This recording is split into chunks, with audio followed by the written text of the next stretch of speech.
Hazrat Zaid bin Khalid radiyallahu anhu reports, when the Prophet sallallahu alaihi wasallam was asked about a find, he sallallahu alaihi wasallam said, recognize its pouch and the string, then promulgate it for a year.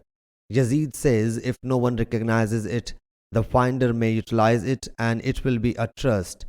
Yahya says, I do not know whether it is the Prophet's statement or he has said it from himself.